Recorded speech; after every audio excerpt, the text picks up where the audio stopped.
Daily রান্না করতে না ভালো লাগলে না এই রকম একটা সিম্পল রেসিপি তোমরা কিন্তু বানিয়ে নিতে পারো।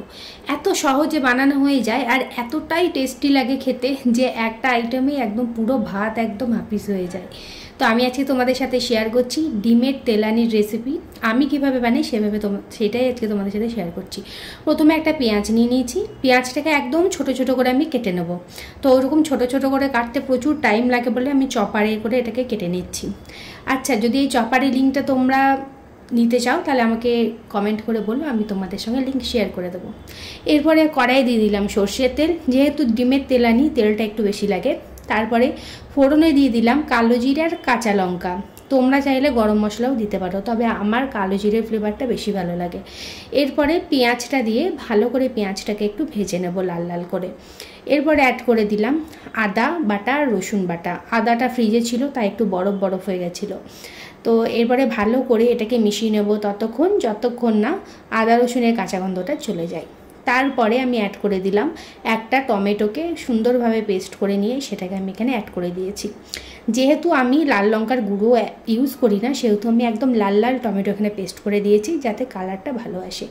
এরপর ধনে জিরে গুঁড়ো, স্বাদ অনুযায়ী নুন দিয়ে দিলাম, একটু হলুদ গুঁড়ো আর টেস্টটাকে ব্যালেন্স করার জন্য অল্প একটু চিনি দিলাম। আর তারপরে আবারও খুব ভালো করে এটাকে মিশিয়ে নিচ্ছি। আমি এখানে আর কোনো লঙ্কা বা লঙ্কার গুঁড়ো কোনো কিছু আর ইউজ করছি না, তার কারণ আমি একটু কম ঝাল খাই। এরপরে অল্প একটুখানি জল দিয়ে আবারও মশলাটাকে ভালোভাবে এখানে কষিয়ে নিতে হবে। মশলাটাকে যত কষাবে না এর টেস্টটা তত বেশি সুন্দর আসে। তারপরে অ্যাড করে দিলাম গরম মশলা। গরম মশলাটাকে অ্যাড করেও ভালো করে মশলাটার সাথে সুন্দরভাবে মিশিয়ে নিয়েছি। এবার দেখতেই পাচ্ছ মশলাটা থেকে সুন্দর একটু তেল ছেড়ে এসেছে। 1 কাপ জল দিয়ে দিলাম, ভালোভাবে মিশিয়ে নিতে হবে জলটার সাথে মশলাটা। তারপরে একে একে কাঁচা ডিম ফাটিয়ে এই ঝোলটার মধ্যে দিয়ে দিতে হবে। প্রথমে আমার ক্যামেরাটা বন্ধ হয়ে গেছিলো তাই প্রথম ডিমটা ফাটিয়ে দিয়ে দিয়েছি অলরেডি। আর তারপরে বাকি 3টে আমি অ্যাড করে দিলাম। টোটাল আমি এখানে 4টে ডিম ইউজ করে তারপরে একটা গোটা কাঁচা লঙ্কা দিয়ে আমি ঢাকা দিয়ে 5 থেকে 6 মিনিট এটা খুব ভালোভাবে ফুটিয়ে নিয়েছি। আর 5 থেকে 6 মিনিট পর ঢাকাটা খুলে নিয়েছি, তোমরা দেখতেই পাচ্ছ। গ্যাসের ফ্লেমটা অফ করে দিয়েছি, ওপর থেকে ছড়িয়ে দিলাম একটু ধনেপাতা কুচি।